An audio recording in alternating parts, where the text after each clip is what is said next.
What's up? Welcome to a new episode of Movie Schmovie. This is episode 497. My name is Steve. I'm one of the co-hosts of the show, and as always, I'm joined by Huh. Look who's talking. The pea hoarder. P. Hoarding. John. John. And John, I suppose I'm supposed to say. And John. Or no, I'm John. I'm just kidding, folks. That quote from the film is not my name. It's me, John. But yeah, we're back after quite a little break. It was starting to feel funny. Like it was starting to feel like... Because I didn't have any podcast action in the last 3 weeks. Normally I have something. And I didn't have anything. And so it really was like, am I out of the game? Yeah, it's a weird feeling, right? This is where I make my exit right now. Well, no, I had actually, my desktop mic, the mic I record this through, I had pushed it aside, and my little audio input box was across the room, hooked up to I was on my standing desk where I put my laptop when I'm recording. And so I had my microphone and, where I was making music stuff over there. So it's like today I was like, oh, I'm back in the podcast biz, and I brought the input box over. Fired up this mic. Everything still works. The cats haven't chewed on any cables. So they were left to their own devices. They do that. Every now and then you'll find a cable and you're like, why is this cable not working? And then you look at it and it's so clear. It's like a cat just was chomping on. We have one cat, I think, actually. He's a cable chomper. Not much can be done. You accept him for who he is. Yeah, you try to shoo him away from them, but every now and then you realize you got to leave a cat unattended at some point. They're sly. They're known for it. So, how was your break, Steve? I think I was the one that stayed around. I didn't travel or anything. So you had no conceivable break. You only had a break from break. the fun part of your week of talking to me and Ronald. That's it. Yeah, that was the break. Was no pod. I did see some movies. I did see some shows. So I do have some stuff to talk about. So that's a silver lining. Yeah. But yeah, no, life as usual, just moving along. How was your trip, Ronald? A trip was amazing, man. Martha's Vineyard is a special place. Right. That my mom excluded me from for years. Come on, Mom. Yeah, I was like, what the hell? What did you do? What did you do wrong? Yeah, well, what did you do right that got you finally you the invite? Right. Redacted. But I have theories. Make it sound like you killed somebody for her. You might have murdered a person. No, but it has to do with my current. You've destroyed some evidence of something. My current state of being. I'll put it like that. Okay. All right. Yeah. That's what I think it might have to do with. Yeah. Yeah. Redacted. Redacted.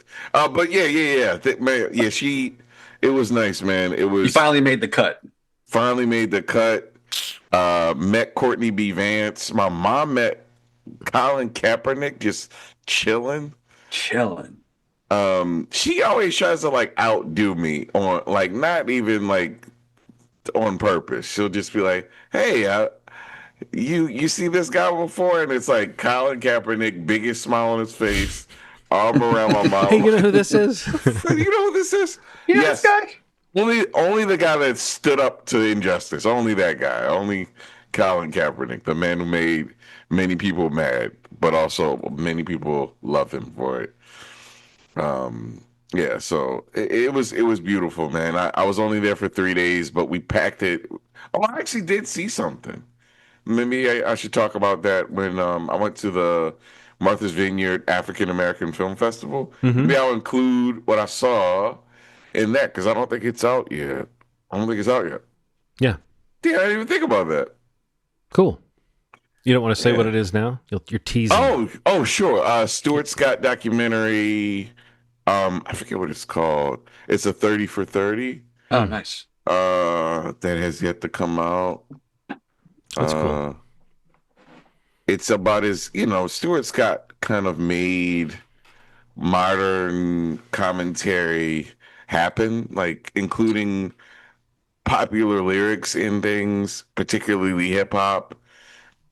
Just a different way of speaking that is now everybody does it. It's weird. It's like it didn't exist before him, and now everyone does it.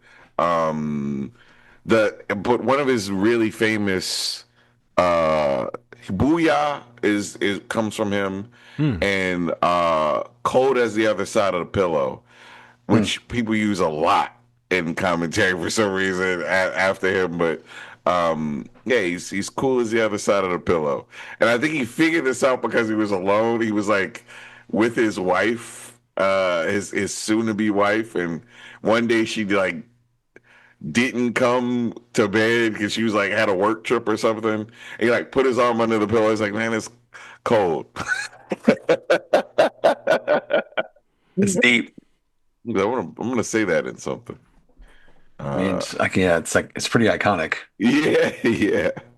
But yeah, Stewart's man, it's one of those docs, man. Everyone was crying at the end of it. It Oh was wow. it was so heavy, man. Like his deterioration was very public. Hmm. It's called Booyah, a portrait of Stuart Scott.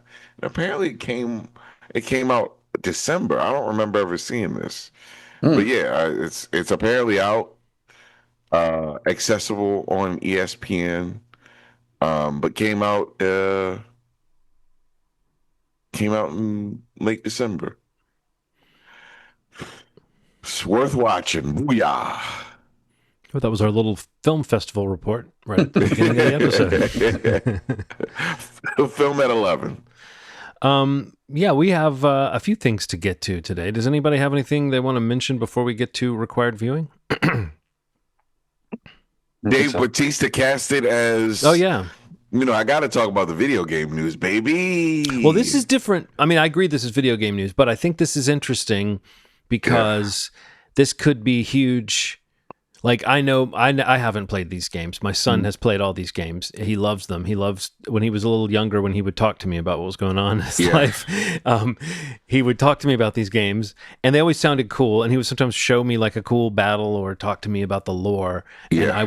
I thought it sounded cool. And so to me, this seems like if we get over our whatevers about this, video games Mhm. versus cinema versus literature or whatever, and just realize that like this is a huge source of IP for them Yeah. to create this series, and people are Yeah. excited about it and they love it, and Mhm. the lore is deep, and it's one of those things where if they start making it and it's good, people will be like, well, wait till they get to season 8, and Yeah. it's like Game of Thrones or something. And so Yeah. I think that it is huge that an actor that I love is cast as the central figure in this. I think the story about how he came to get the role is sad, Super and sad. and I think that might be a worthy sidebar here. It's just that idea. I don't know if you've ever. It happens every now and then that somebody, due to something really out of their control, loses out on a huge opportunity like that. Yeah, And it's wild, man. I feel like the difference between making your career, I mean, maybe it will make somebody cast you as something else because they realize, you kind of were close, Yeah. but it always feels like it can be a huge obstacle for somebody when they like almost make it. And then there's talk behind the scenes of like, Yeah. was the studio trying to recast anyway, and his injury was a convenient cover for that or whatever. Oh. I've heard people saying some of that, and I'm like, whatever. That's rough for an actor who was about to go from being a working actor to being like associated with an iconic role. Particularly this stage that they're going to be doing in the story is Ragnarok, which Yeah. is, I mean, it's the part where he's dealing with his son, and it is heavy, it's meaty, it's a lot of really heavy stuff, and uh, even watching the video game, the guy's acting his ass off in the video game, so. This relationship between a father and son that is going to be captured is going to be like tears. People are going to be crying. This stuff is really well done. And so Batista's going to kill it. But I feel really bad for the previous actor that was What was his casted. name? Ryan First. Hurst, who was Yeah. in Odyssey. Yeah, he had a quick part in the Odyssey, but He was good. yeah, I think most people know him and Those people. remember most people remember him from Most sheeple know him from. I like that. If someone calls me sheeple, I'm going to be like, well, you're poople. what was it called? Sons of Anarchy. Okay. Oh God! Yeah. That's That it. tracks. That was the big. I mean, I don't know. This is really this is a devastating It kind is, man. of thing. But yeah, he was Opie in Sons of Anarchy. I mean, one of the best characters in the Okay, show. yeah. I knew Yes, that people yes. loved that And had like character. the best like or the most heartbreaking like tragic ending of that show, or his character at least. But which again, like he's incredible in that show, and it's like the casting for the movie. It is that moment, like John's saying. It's like this is the kind of thing that probably takes an actor like him, who people recognize and see in things all the time, but to the next level. And it seemed like really great casting. Yeah, Um, but I don't know. Like I feel like I don't know. Yeah, it sucks really bad. it Like does. I really like Dave Bautista, and I think he's like we've had that conversation a couple times among, like the wrestlers turned actors, like kind of where these physical specimens who actually like he can actually act. Yeah. He's actually a pretty good actor. Ronald, dramatic zoom. Yeah. Um, but I don't know. It's a real bummer, and it sucks that it's like one of those situations where they've shot a lot of the movie already, and it's like he's so hurt that they can't stop. Is it a And movie or a show? it's a movie. Oh, okay. For some It's a reason, thought it was a movie. series. Yeah, it's a movie. Oh, I that's think. even Oh, well, crazy. actually, I think so. Maybe not. Maybe I'm wrong. You guys, you're thinking it's a show. Let me look it up real quick. Live Um, action. Oh no, you're right. God of War series. Sorry. Um, but it's like the kind of thing that like could have many years of seasons, Right. but I don't know. Like this guy would be set for life probably if this show takes off. yeah, Like Dave Bautista probably might already be, but yeah, I mean, I yeah. guess if you're going to recast it and you have to do that, um, but it just makes you wonder, like the other scenarios where you think of like recasting, due to injury or just like decision changes. Those feel like things weren't working out, but like this is an injury, and like it's that bad that they have to get this show out, that they're going to go back and reshoot stuff, Yeah. like a lot of stuff. Mm, I think Um, because of the child actors, the scheduling 100%, doesn't yeah. work to like postpone too much because the kid would yeah, the kid, would age for visibly. sure. Yeah. It's just brutal. I mean, over the past couple weeks, like reading about it and wondering what they're going to do. yeah. I thought that they were going to cast Christopher Judge, the actual guy that plays the voice of Oh, really? Kratos. I mean, he's big and Oh, wow. Okay. yeah, it's an interesting thing. Like Yeah, I I'm not thought, familiar with I mean, I know the game by name, okay. but like I don't know the game, like I would know the character, like you're saying, like the guy who does the voice and all this stuff. Excuse me. Um, Yeah, he's the second voice. The original voice is the guy from Living Single.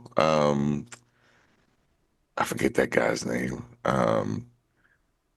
But I will have a boy count. There's a Kratos doesn't call his son by his name. He calls him boy. So he's the whole game boy. Boy, boy, what are you doing, boy? Boy. That was so dramatic to see.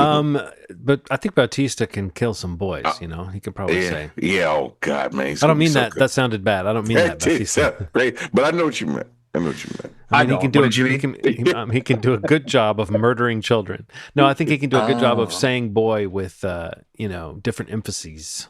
Yeah. Like John Hamm, was it what that on Mad Men that he got so much out Yeah. of?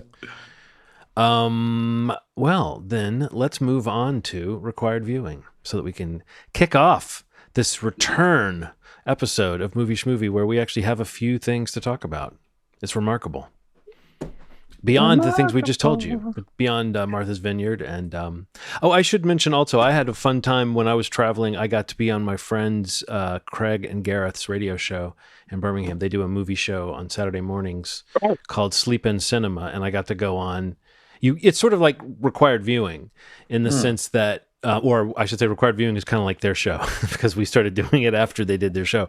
But like a guest comes in choosing a movie, and then they talk about that movie on the show. Cool. So I came in with Little Shop of Horrors, the 1986 musical, and it was fun watching that again and digging into it and so forth. So I don't know, maybe on the feed I'll share the link to the episode that I did, so that fans of pretty this damn show cool. would probably enjoy that show.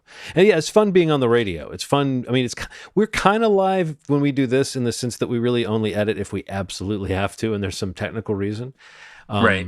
So I feel like this show became more like a radio show when we started, when it became video. But it's still Agreed. fun knowing that right then you're talking to people that are like chiming in with feedback and stuff. And it's like, oh, wow, listeners. What a neat thing. Feedback from listeners? What is this? But yeah, well, let's do required viewing. I chose a movie that had always been kind of on my radar, and I never knew why I did not dig more into Albert Brooks's all of his movies, just because I like Albert Brooks so much. And so that just felt like the right time to dig into it. It was a movie that I knew had been sort of considered prescient in a lot of ways. It beat Spinal Tap to the mockumentary thing by about 5 years.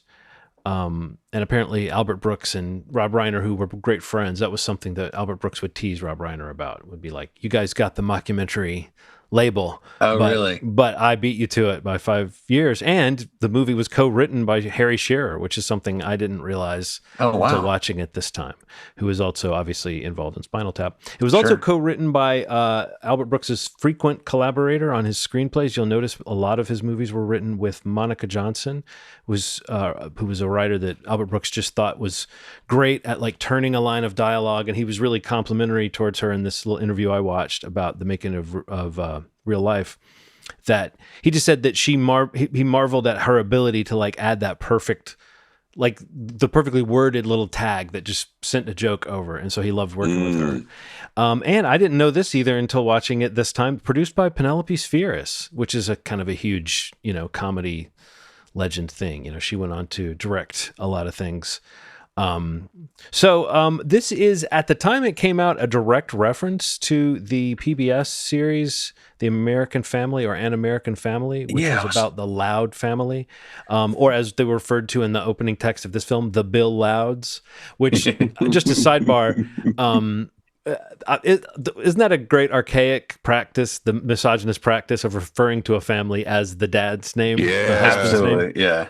Mr. and Mrs. John Walker. There were still, when I was getting married, there was still like people, like that was still the recommended form of sending out, invitations and stuff, was to send it to Mr. and Mrs. the man's name. It's like, what the that's so weird. Anyway, I just noted that. But I love the way the film kind of comes out of the gate. If you don't know what this is, it is like I said, it's Albert Brooks playing a crude, more buffoonish version of himself, who is associated with this Institute of Psychical Research or psychological research.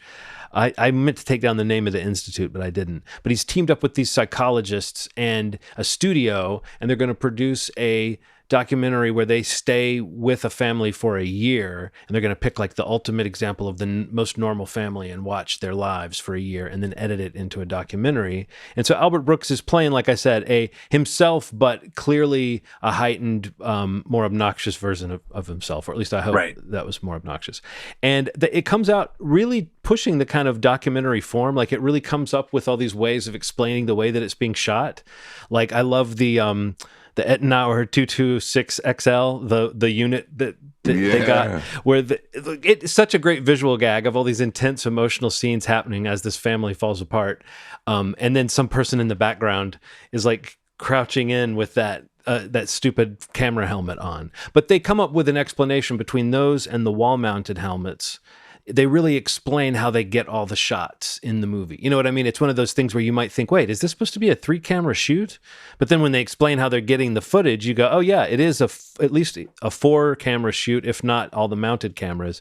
So it allows them to do full mockumentary, and yet at times also feel kind of like, almost like it's stepping outside the movie at certain points, like when he's meeting with the studio. The studio wants it to be more sexy and star-studded, so he's at odds with them. In the end, Albert Brooks is the only one who wants to keep going. This family just, like I said, is destroyed by the process of this documentary crew moving into their house. After 2 months, they're ready to let it go. And I just thought it was. I think that like at times it was funny to see Albert Brooks kind of hashing out his comic persona a little bit. In this, there's like a narcissism to that character that I thought it was funny because he's like a Hollywood guy. There were times where he seemed kind of childishly naive, compared to the regular people, and other times where he seemed really callous and glib compared to the regular people. And I don't know. It's like it was such an interesting thing to have at the heart of this thing.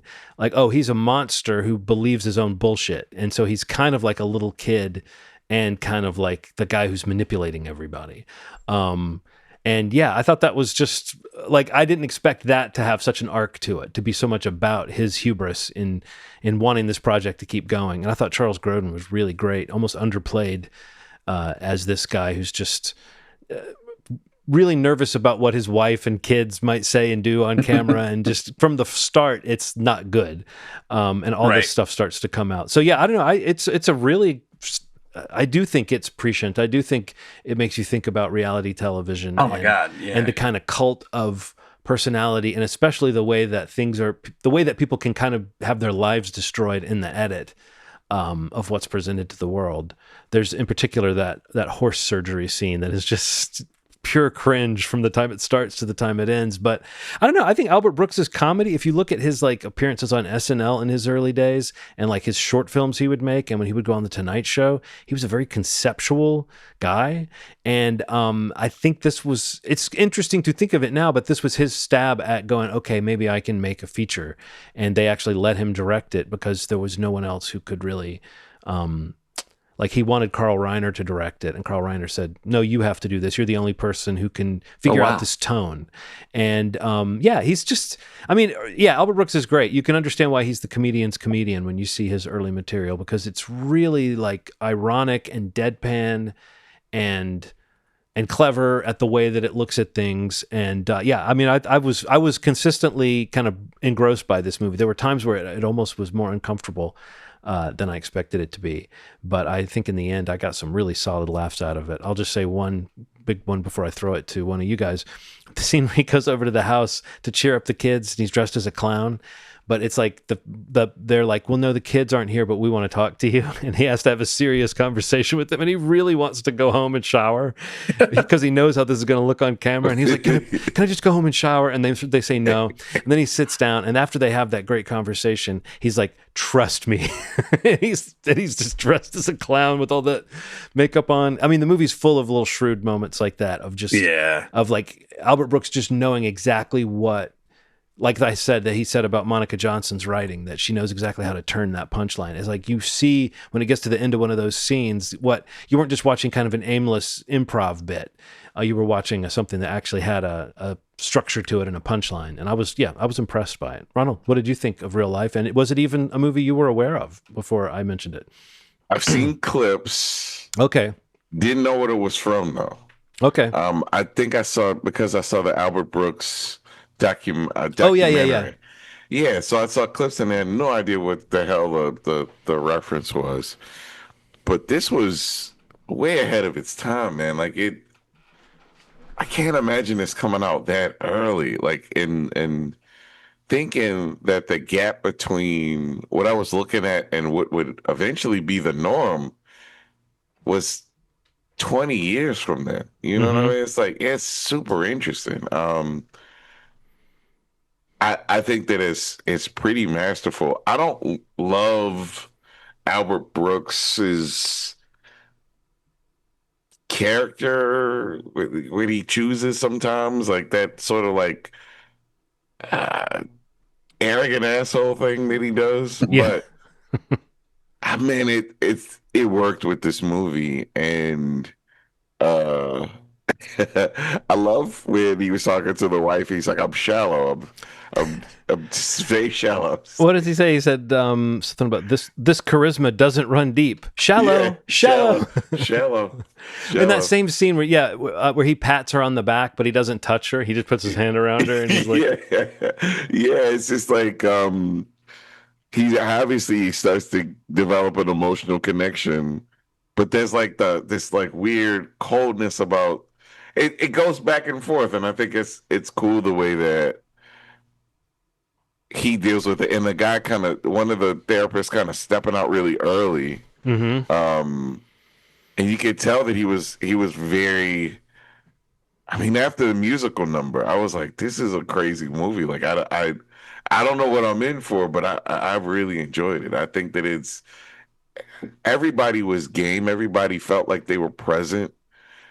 I love how the how enamored it's just something about a small town getting something Mm-hmm. and how in the townspeople were. Yes. I love that, man. It's just all of the stuff that you don't think about until like you're like, man, it'd be really cool if a show were to just come to a small town that didn't normally get that kind of attention, Yeah, and a it's almost kind of family that waiting for Guffman-esque in that sense. yeah, Yeah. Like, yeah, the yeah, way that yeah. a town, you're right, everybody embraces it, and it's big news what's going on, too.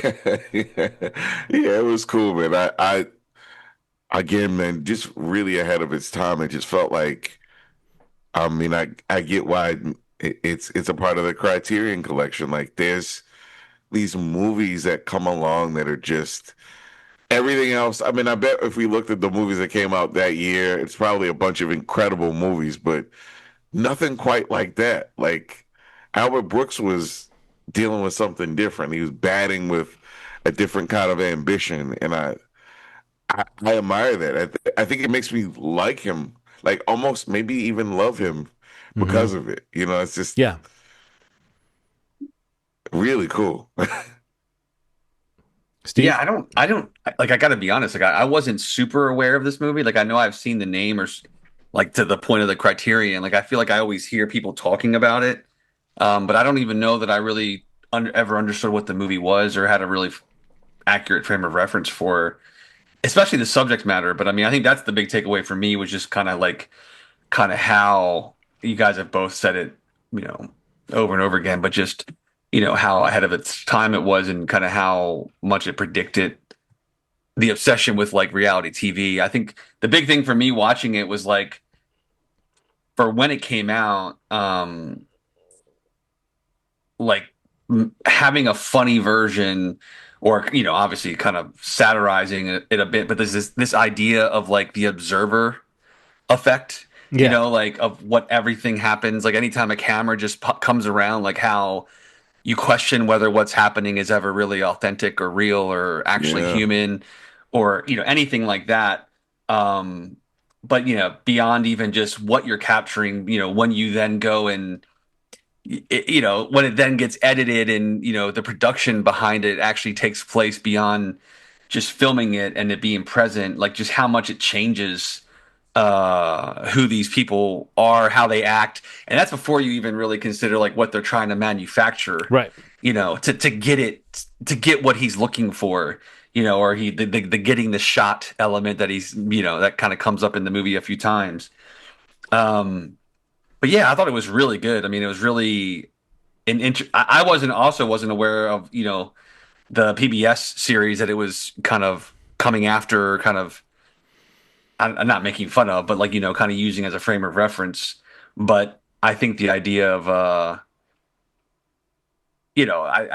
comedic take on that in terms of, the Hollywood of it all and the ego of a filmmaker trying to trying to show us what real life looks like, where that's basically impossible when it's being, kind of manipulated and manufactured like that. Mm-hmm. I thought it was great. But yeah, I don't know. Like I thought it was a really interesting. I love the little bit about like um what was that part? Like, oh, like when they were wearing like the helmet cameras, Mm-hmm. like just this idea of adopting technology and like how that is immediately going to make things better or more real or Right. like It was almost or it was almost like the Q scene in a Bond film when he yes, explains the cameras, yes, you know. yes. Yeah, well just this idea that like wearing a helmet, like wearing the helmet camera is going to make what they're capturing or their ability to be in the moment Yeah. more real, Right. or yeah, more human or more whatever. When it's like Truth, arguably a person with a camera might be less unsettling than these people exactly. hovering around. yeah, Also, I love that they made Yeah, I don't know if this is because the things were built this way that the actors actually had to do it or if it was a decision. The right. people with the helmet cameras on have to kind of hold them up when they move around. yeah. I wonder if that was something that actually was real or if that was like, oh, this is just a funny idea to be like, they have to do this kind of crab stance. It's like it added to the comedy of it. The guy Pete, the cameraman who he saves from the fire at the end, is played by Harry Shearer too, who I think I also heard his voice on the radio at one point. So it's, Harry Shearer is kind of in the background involved in this. One of my other favorite bits that was very funny was when they were in the house and they were setting up the projector and the guy said, lights. Oh, yeah. And then Albert Brooks said, oh, you want me to go turn off the lights? And he says, yeah. And he says, well, you could have just said, could you turn off the lights?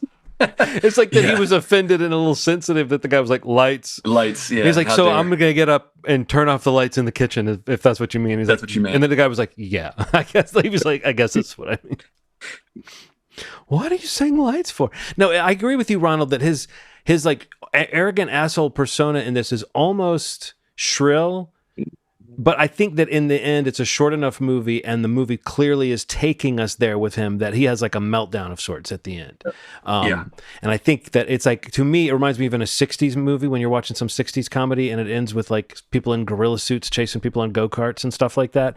And you're just like, okay, this movie had built into it that it was going to go off the rails. Him dressed as a clown burning the house down is a very much like a hugely conceptual ending. You know what I mean? It's not funny, but it is funny in a sense that he's like Daffy Duck going, oh, it's going to work. He's had like a moment of complete madness at the end. But I think that what works about it is that it's sudden enough and it's quick enough and it feels like it gives us something. And you see in the text crawl at the end, you find out that the family made out okay and the show was a hit. And we even find out that Cleary's book was a failure, which, the psychologist who left the show, which I thought that was funny. Do you think he said it was a cash in? Do you think that it was really like a quickie cash grab garbage book? Or do you think that that was just Albert Brooks's ego talking and that what Cleary did was actually a work about like his sensationalist quote unquote book was actually just about how crazy this project was and how abusive in some ways this project was? Right. Sure. Like he seemed to have integrity on the show, but I do think it's a funny, subtle gag if he leaves the show and then we find out, oh, he's a guy who's just going to make a quickie book out of it. But I wasn't sure if we were really supposed to think that he was writing trash psychology. Did you have a feeling about that, Ronald? I don't think he wrote any garbage, man. I think that he was just jealous. I mean, not jealous. He was angry that he left the way that he did. He wasn't unceremoniously. It was abrupt. But he also didn't tell him he was going to do a musical number in the beginning. Right. But he's like, what the hell was Well, he said, that? I didn't like being introduced. There's such a thing as professional dignity. Well, you could tell he had kind of a stick up his ass. I started to get nervous when they got racial with each other, but I think the scene they did was actually targeted at Albert Brooks's like loudmouth liberal white guilt and like white discomfort kind of, but I feel like that's a very familiar scene from films around this time is like the educated black man who like mocks what you expect of a black person. You know what I mean? I feel like I've seen that before, but it was at least a funny scene in that actor who plays Mr. Cleary or Dr. Cleary. I thought he was great, and he has that great deep voice. So he had the gravitas to make that character kind of fun to watch, even if he's like meant to be the stick in the mud who's trying to stop the fun, of the show. And the other guy was just a doormat. So it's like, he didn't really have a character. I think that was part of the joke is that everybody else is just there to see if there's any fame. And I also loved that they kept coming up with these different ways of analyzing things. Like they had the Graphicon 8000, which like analyzed the facial shapes of the people and talked about like their best features, whether their neck was good or whatever. It was like Albert Brooks said he thought it was really funny to, turn it into a science that they were selecting the perfect family. He thought that was like a funny joke to try to create like, what is the math behind choosing the most average people that they can choose? I'm trying to think if there's anything else that was like just a good laugh line. I do like when Albert Brooks fell to his knees at the end with that big speech that's kind of like a parody of a big movie moment when he says, let's think about me for just 1 second. But yeah, I mean, I think, again, now I'm very curious about like, okay, I want to watch the other films of his that I haven't seen. There's 2 of his films that I haven't ever watched. One is, maybe I watched it a long time ago, but I don't remember much about it, Lost in America. And the other one is called Modern Romance. Never seen them. So yeah, I'm going to check them out. Nice. We love you, Albert Brooks. Oh, it's my turn, right? It is. So what I'm thinking is I want to do something obscure. I love obscure. I love obscure. Okay. I love things that force us to do a little digging. Last year there was this horror film that kept showing up on If I was about to lists. say, it better not be a Romicus Comicus. No, not a Ramicus Comicus. This is a Indius Horicus. Indicus Horicus. Indius Horicus. Now, this one was at Fantastic Fest. It's been described as a lo-fi adventure horror. Don't know what the fuck that means, but it makes me really interesting. There's this movie called Obex. Makes you interesting. It immediately made you interesting. It made I was me wondering, interesting. I was going to comment to Steve personally, aside from this, like, did you notice that Ronald was interesting tonight? And Yeah, say, what do you it think is made up? me I saw we interesting. both reacted when it happened. So I was like, we might as well talk about it now. Yeah, it made me interesting, but then it also made me interesting. What a cool movie! Like I gotta watch this. It's multitasking. But it's called Obex. Okay. Obex. Obex. It's directed by Albert Burney, who did Strawberry Hills. Okay.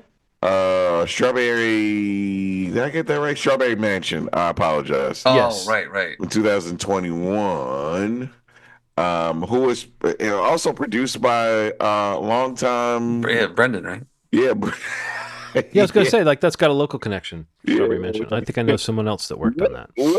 Listen, man, I miss his energy. But yeah, it's cheap to rent. It looks like it's about hold on, it may be on like $3.99 to rent, depending on what service we're talking about. And if you have a coupon, maybe even less. Maybe even less. Clip your coupons. This looks interesting. It looks interesting and weird and Cool. 97% on Rotten Tomatoes. Yeah, I don't know. I'm very curious. That's hot. That is hot tamales. And we should be watching it. Obex. You know what else is hot tamales? What's hot tamale? What else is? Lanterns on HBO. Oh, man. Lanterns. Tell me about Lanterns, Ronald. Um, What's your tamale rating on Lanterns? I shouldn't assume. Mine is hot. Mine is hot. Mine is hot. Mine is actually unexpectedly great. So very hot. It looks like this thing had 9.3 million viewers in the first 3 days on HBO Max, and I'm wondering why. I'm wondering why. I think that Green Lantern had a following through the Justice League cartoon and all these different versions of it, but I think there's a curiosity about the DC stuff, man. I think I that think it's there's Kyle Chandler and Aaron Pierre too. Yeah, I mean, I really that think that too, like man. those I mean- the chemistry that you can tell from the trailers and stuff. the trailers have been very, very, very electric, to say the very least. Especially if you're the type of person, Ronald, to accept that what you're seeing is a trailer and that you Yeah. should wait and see what the actual show is before you judge something based on the trailer. So many people have been talking like they course corrected. Oh, the show, they clearly addressed our concerns from the trailer. It's like, no, that's not what happened. No. You were impatient with the trailer. Yeah. But I do think that it's a smart way to get into this material. And I think they dropped a surprising amount of lore for a show that wasn't like just one big exposition dump. Like this Yeah. episode went deep into like huge concepts for the DCU to have in it now, you know? I don't know how you guys felt about that, but I felt what you're kind of saying, Ronald. I don't know if people are conscious necessarily of what the DCU is or what all counts. And I think Supergirl kind of confused a lot of people's opinions of how things are going. I think that movie, people talk about it much more harshly than they should. But I think that this show feels like the kind of home run that is going to make people go, oh, okay, maybe people will learn that they should just go project to project and not, run screaming like there's a sinking ship every time a project comes out that's maybe not your favorite thing. Like I don't think it's a downward trend that Supergirl kind of underperformed. I think there's some answers to find there, but I don't know why people would suddenly be like, oh, the DCU's in trouble. Like they're just so reactive to this kind of thing. And I think this show is evidence of why. Like literally a couple months later, they have something that is so assured and so confident and so full of the stuff that maybe people found lacking when they didn't fall in love with Supergirl. Yeah, I mean, it's essentially a space cop procedural. I mean, it is really damn cool. So, it's interesting. You take these elements that have existed in the comic books before, but I mean, when you make something live action, there really is something to say about, like, people get afraid that this stuff can't get adapted in a way that feels like it would be palatable for the average fan. But I think that anybody could come into this show, see the premise, see who's at it acting wise, the people that have shown up so far, and you would have no doubt that this is going to be something worth watching, even if you didn't know this was a part of the DC universe. Like, this is, like you said, assured. There's something about this that feels like we're about to get in a heap of craziness that could be just so happen to be connected to a new universe. And Ronald, what you're talking about is so cool. The onion that they peel back with this show, the opening scene with him watching the 60 Minutes or the television interview with Hal Jordan, where young Jon Stewart, not the comedian, but the the first black Green Lantern, who became the Green Lantern, became many people's Green Lantern. And I think that's awesome. And I think it was great casting when they brought Aaron Pierre in, but the way they build his character in this. But that opening scene where he's watching the television interview with Hal Jordan, played by Kyle Chandler, who was the original Green Lantern in this world.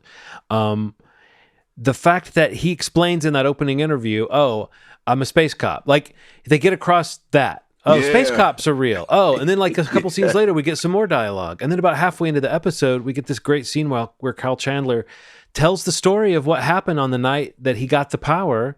And maybe we're going to find out more about that night and that story might change or something. But it's one of the few scenes where Jon Stewart actually kind of listens and is impressed and interested. And I think you can see, oh, it's because this guy at heart, he grew up being a Green Lantern fan. Oh, man. And obviously his dad is even more invested than he is. The dad on the phone is like, do you want to be Green Lantern or not? Stop screwing around. And his dad had that great line too. I don't want to get ahead of us, but when after Hal nearly kills Jon Stewart just to see if he can use the ring properly. And then Jon Stewart gets on the phone with his dad, and he says, he's mad, and he says, they can have tantrums, we can't. He's referring to the racial dynamics of that situation. I love that the show's doing that. I mean, I think that, like, it reminds me of Watchmen, this HBO series that Damon Lindelof also was part of, and that's why I said this show feels Lindelofian to the T, like the fractured timeline, the different layers, the kind of mysteries that you feel like are going somewhere, the kind of character surprises. I feel very much like we're in good hands as far as someone who knows how to, especially when you hear that he kind of thinks of this as a season of television that he crafted. I don't know if you guys have seen that he would not be involved in a season 2. Oh, wow. In his mind, they made a season 1 that stands alone, but that leads openly to a season 2. So the idea of this being a mythos that can go forward is cool, but the idea that we're going to get at least a really good miniseries out of this is also maybe even cooler. I feel like that Lindelofian kind of structure, I just really, I have faith that they're going to keep doing the lore drops and mix it in with character.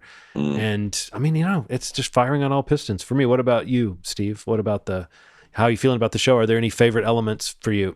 I mean, Kyle Chandler and Aaron Pierre, I think, right? Yeah. Also, Kelly McDonald, I love seeing her. Yeah. She's always a pleasure to see in any show or movie.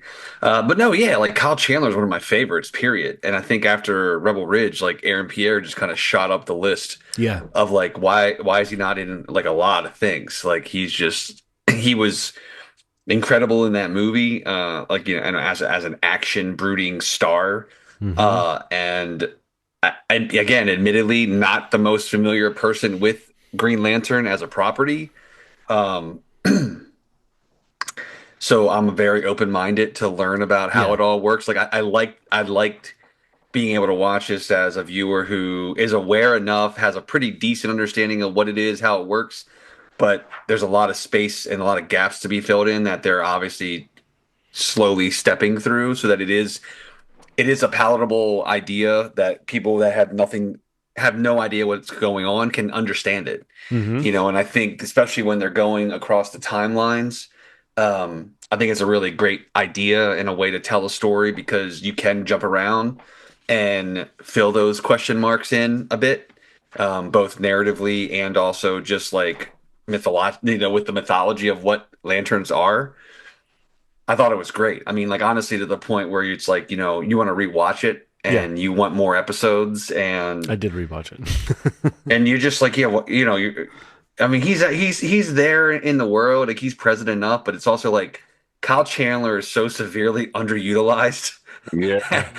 as that guy, and Yeah, I'm I've just like, seen a lot of people loving on this performance, though. I feel like this is a great apex moment for him, like taking absolutely, his charm and turning it into something that is like the glue. I mean, and like as absolutely, great as Aaron Pierre is, um, I was about to say Ian Perot. As great as Aaron Pierre is, I think that he's got like part of what he does. I mean, I think the season is young, so he's probably got for a lot more sure. to do. But he's great reacting. He's great like seething and kind of being the straight man. And there's a moment. What does he say? Garrett Dillahunt says something to them about it takes. Um, oh God, what is it? It takes something or respect. It takes arrogance or respect to say that. And that didn't. If one of them did he say I'm arrogance, he's respect, or something like that. Yeah, remember? I might be misquoting the line, but there's a moment where Kyle Chandler, I believe, says he's arrogant, I'm respect after, or he's respect, I'm arrogant after Garrett Dillahunt says to them, it takes one of those two things to come here like that. He's Yeah. basically saying to come here without checking me out. He was saying, I know you've got a weapon of mass Oh, yeah, here we destruction go. on your Make hand. make it, and that's either trust or arrogance. Hal Jordan, he's trust, I'm arrogance. Yeah, John Stewart, I don't trust anybody. yeah. Yeah, so good. That's But I mean, great. that's great That's a dialogue. great That's like line, great man. character So revealing, good. fun dialogue, and even their little back and forth. When you hear that they were patterning it on True Detective, watch True Detective again and Yes. remember how much the joy of that show was Woody Harrelson and Matthew McMatt. I call him Matt. Matthew McConaughey sitting in a car, just riffing on each other and like ball busting. I mean, I don't know. You can't have a whole show of that, but these two guys are great at that. When he says, "Why is it that every time you say sir to me, it sounds like fuck you?" And then he says, "I don't know, sir." Sir. So good. But I mean, Hal Yes. Jordan knows he's setting him up for that. You know what I mean? Like that's Yeah. the and that moment when he's like, he's deliberately getting himself beat up in the bar. He says to Aaron Pierre, "It's gonna look like they're kicking the shit out of me."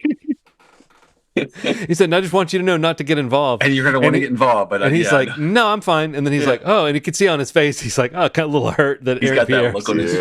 face. But that's just great. It's like, I don't know. And even the fact that 10 years before he was less jaded and less scruffy tells you there's room to go with Hal Jordan's character, even if Yeah. it's the nature of this story, if you know the comics at all, is that at some point John Stewart is Green Lantern. And they don't just give rings to everybody. So, I mean, there is like a push and pull between these guys that is cool and interesting, and it has a dynamic to it that I think you could miss if you were doing just a regular buddy thing, or if you were doing too much of a comic booky thing. You might not have this kind of cantankerous rapport between the two leads. It's like he's putting him through this stuff that he's gonna. I mean, when they show the end, that he's gonna appreciate so much more Later. later. Like he's putting him through hell. Like he is making him travel manually. Like it's like all this stuff that really, as a superhero, he shouldn't really be doing this far along, and how well trained John seems to be.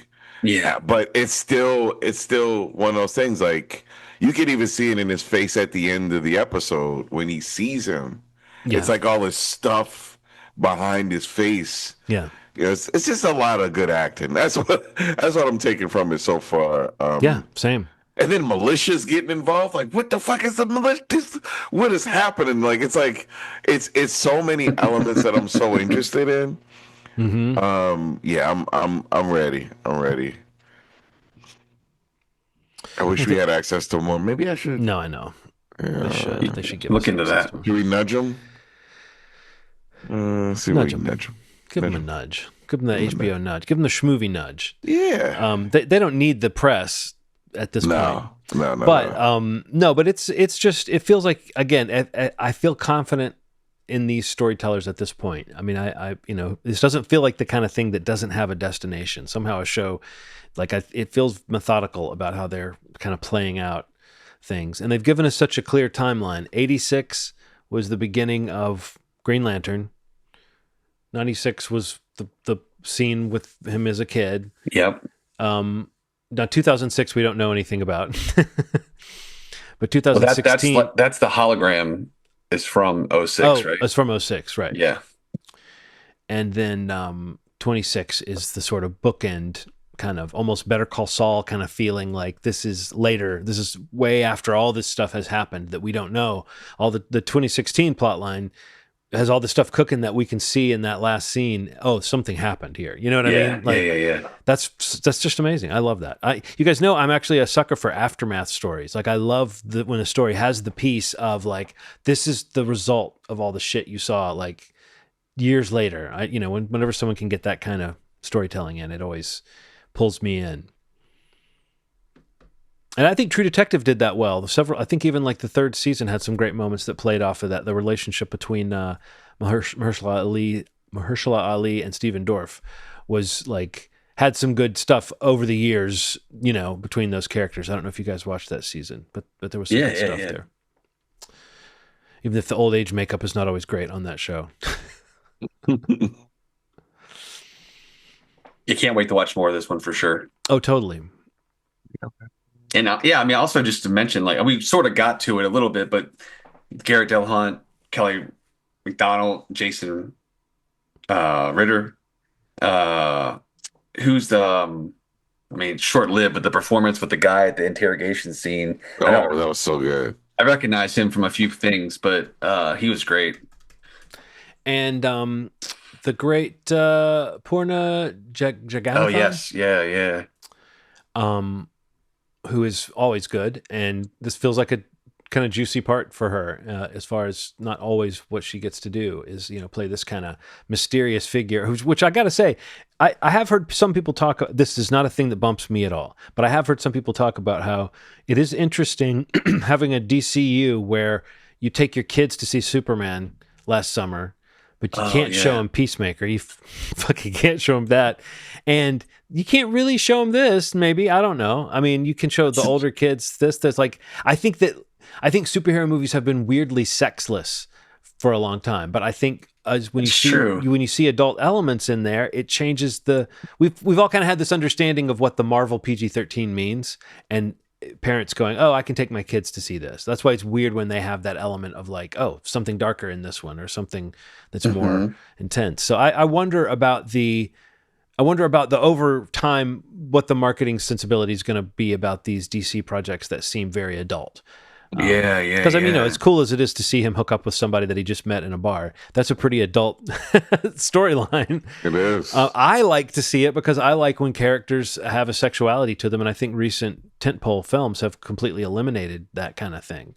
But it is a choice to say, okay, we're introducing you to these space cop heroes, but we're also going to give you just a quick bang in a truck. Yeah. Although I did like that he lights a cigarette with the ring, and then Kyle Chandler opens a beer with the ring. So they're not so different after all. These two, right? These two Green Lanterns. Oh, I loved the way that he figured out the guy was a shapeshifter when the guy had no real feelings about Barack Obama. Yeah. Yeah. And he didn't know where Hogwarts. Yeah, like that know where Harry Potter went to They school. know one specific like so detailed about one thing. And that's what's I mean, great it's about that great, character man. too, is that like we see him fucking up and his plan kind of half works and then doesn't work and everybody's kind of joking about him. And at that very moment, she's in the next room talking about him being useless and lonely. And Yeah. then she's like, oh shit. When she He's can got tell that he found the He's onto it. the hole in the guy's story. So it's like that's a fun energy for an actor to come in and play, I think. The guy who gets to be like scruffy and kicked around and everybody's down on him, but he also has the goods. Yeah. Count us in. Yeah. Count us in. I think we love this thing. Yeah. I mean, so far, it's innocent until proven guilty at this point. Right. Well, and real quick, as with all the HBO shows, there's a great companion podcast okay.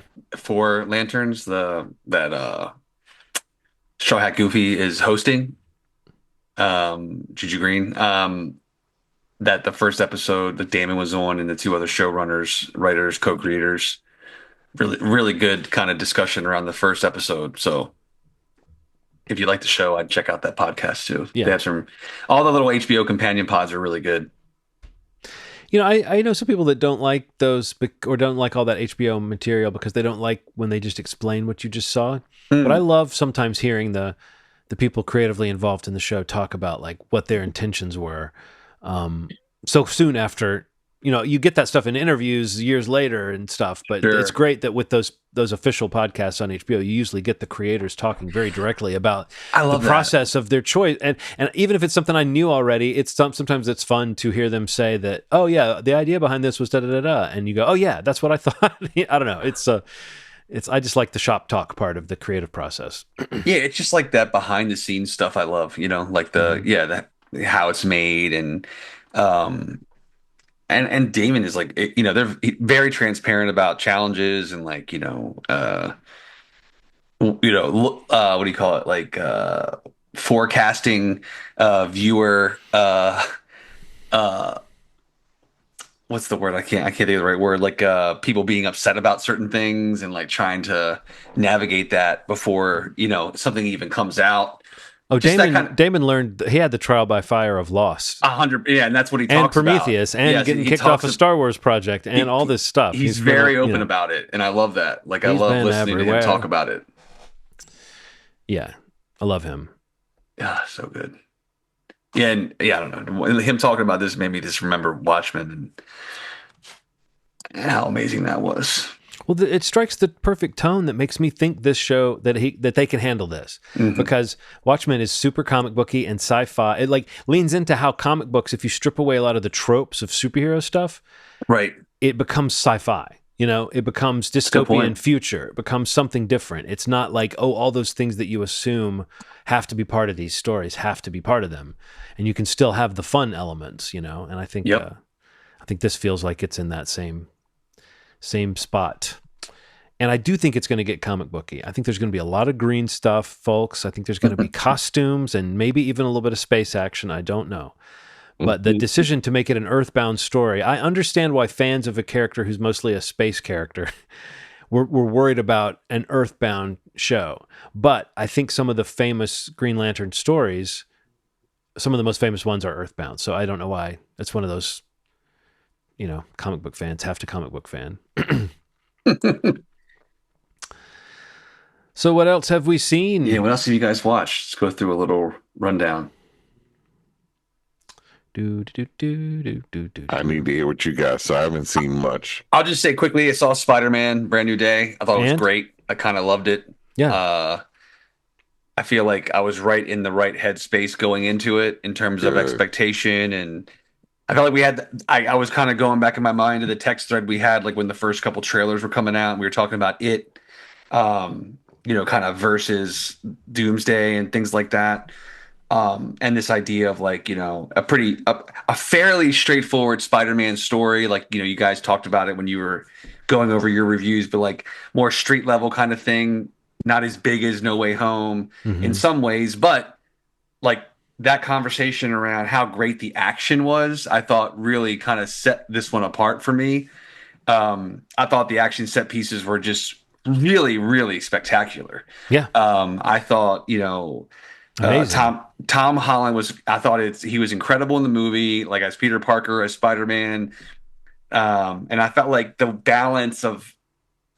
say the balance of all the characters that we did see did not feel superfluous to me. And I felt Mm. like each actually had a part in the movie that made sense Mm-hmm. and didn't feel like they were just in there for, oh, here's the Hulk. Oh, here's the Punisher, or whatever. Here's Or here's Scorpion. Like, Yelena. yeah, exactly. Here's Yelena. Exactly. Like there's enough of a connective tissue there, both in the story that you're watching in And this one why it's film. that character too. Exactly. Yeah, for sure. And they, I've heard people say, "Why is the Punisher in this?" And it's like that you didn't watch the movie. If you're wondering why that had to be the Punisher to do that, exactly. his role in the story of almost becoming the main antagonist in a weird way at the, Right. I mean, at the very end. At the end, yeah. He's got a very antagonistic thing he does. So no, I agree with you. I heard someone call it, "Oh, it's the usual parade of cameos," and it's like, A, those aren't cameos, and At B, all. they are not randomly chosen at all, and some of them are extremely tied into the themes of the story. Like, Yeah. you can't really. I don't know. I love team up stories, and I love Spider-Man as his role in the comics as like the ultimate team up character. Ronald, you might be a little more familiar with this idea than Steve, but like there was a series called Marvel Team Up, and it wasn't just characters teamed up. It was Spider-Man and somebody, Spider-Man and this person. Yeah. One issue would be Spider-Man and Black Widow, another one would Right. be Spider-Man and Iron Man, and that was a long-running series that worked that way. So like they've always had Spider-Man as their, he plays well off of almost any other character kind of guy. And maybe even the Marvel comics, maybe they knew what they seem to know in the movies now, which is, okay, the most bankable character in the world. Like, Yeah. Right. Basically. it's not even close. Like even Batman is not really that close to the last No way. 4 Spider-Man movies. Or Oh, whatever. no way. So it's crazy how much that like seemed like, okay, the prognostications about the MCU seemed like they changed drastically around this. But I do want to say that's a huge part of that is the Spider-Man effect. It's not Yeah, just the MCU thing. it was great. I mean, and I got to say that specifically thinking about the characters that you do see who you've seen pop up in other things. And this character specifically did have like a really great purpose in another Marvel movie, and that's the Hulk. Mhm. But I felt like the Hulk's purpose in this movie was really great. But specifically the Hulk sequence at the what's it called? When he goes full Damage Hulk. control. Yeah. Damage control. When he goes full Hulk, like that's maybe the best Hulk stuff Yeah. I think we've seen. I mean, and that's including like me being gobsmacked, in Avengers 1. Ronald always mentions it, like sitting The up lean forward. and watching the lean forward, like of all that happening. But I mean, that sequence in Damage Control of like him and the Punisher and that sequence you guys were talking about when he's like flipping them over top of each other. Yeah.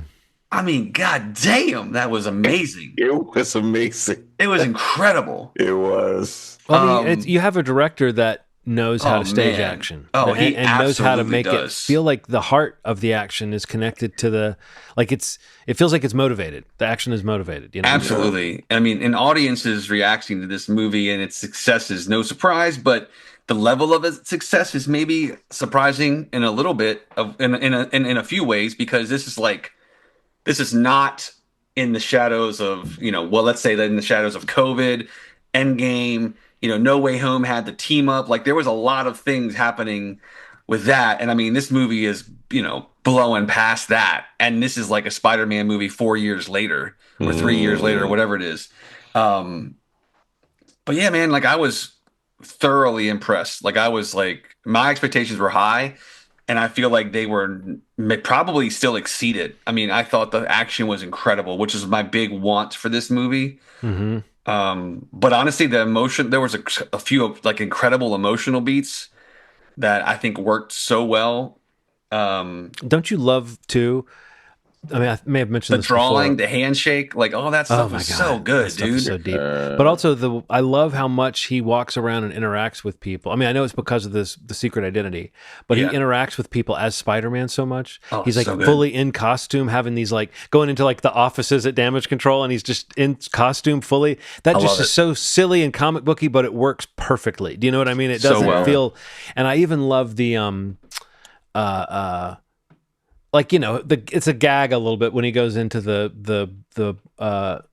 bath with Yelena, and he's still wearing the mask. But it's like that sense of, he really is trying to do this secret identity thing, which the MCU has not been fucking with too much, like and that, like, they've gotten rid of that pointedly with some of the characters, say the secret identity is not part of the lore. This feels like a great return to what is like a standby for storytelling in superhero movies, which is a person who's living a bifurcated existence. And I thought it was great that they didn't undo totally anything that happened before, but they're earning their way back to some kind of hopeful place for the characters. Like, I thought it was really sweet that when MJ tells Peter she doesn't remember him, and then she needs a ride home, basically, and he swings her home, and then she sees that he's so lonely, and she invites him up. Man, that killed me, because she's not doing that because she loves him. She's not doing that because she's feeling romantic. She's just like, oh, this guy. And then that scene of him and Ned like playing with Legos together. I mean, it's like you get choked up because it's like you want that for Peter so much. He's so bad. It's like maybe he makes his own problems, but at the same time, he's trying to do what's right for everybody. And I think that's a really, that will always hook me. And Tom Holland is great at it. He is. Big fan of it. So let's talk about this. Now we can talk about the related X-Men casting. They did at D23 announce.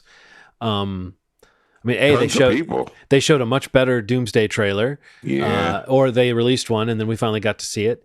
And also, let's just say, in terms of whether people are back into the MCU, I don't know, but Doomsday's pre-sales on tickets have supposedly been heavier than Spider-Man's. Wow. So, and that was huge. So, like, let's just see if maybe people are a little bit more back in because Spider-Man Brand New Day was so good. Because very few movies need to make $2 billion to seem like they're not failing, but I think that Doomsday needs to be huge, right? It can't be pretty good. I mean, in terms of box office, like, I would be fine if the movie's whatever and box office is whatever, but I'm just saying, for the movie to be seen as a success, it has to, there's a new bar. Like, it'd be strange if Spider-Man was more bankable than the Avengers. I don't know how they would feel about that. Yeah, all of them. Yeah, right. Literally everybody else.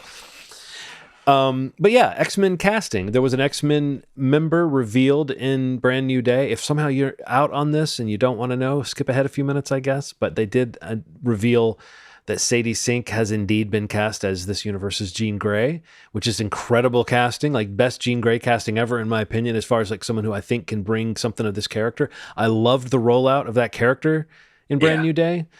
I know some people are talking about her being a villain or this or that. I think X-Men characters have always had the possibility that in their past they did something terrible that has caused them to need the protection almost of being at the school and the person like Xavier who'll look out for them. And Jean Grey, if you know her story, she goes on to, like, in the comics, like, eat a planet with several billion creatures on it. So, like, the idea that if they ever go towards the Dark Phoenix storyline in the movies, it's great to have the precedent in my mind that she has this unchecked power, especially if we see Xavier as someone who's trying to check her power and keep her from using it. That creates some great tension there. So let's talk a little bit about this casting. I guess I mentioned Professor X. What do you guys think of Christopher Abbott for Charles Xavier? Weird casting. I'm not gonna lie to you, but he has those sad eyes. He's got the sad eyes and he's got thick eyebrows. Yeah, man. I think you need thick eyebrows for. Well, I think also he shaved his head years ago for girls, and I think they know that he has a nice round head. You know what I mean? It must be something they consider. It's like, we're not going to make you shave your head, but do we have some footage of you with a shaved head so we can just see? Do you have an attractive round head? Yeah, and he has kind of like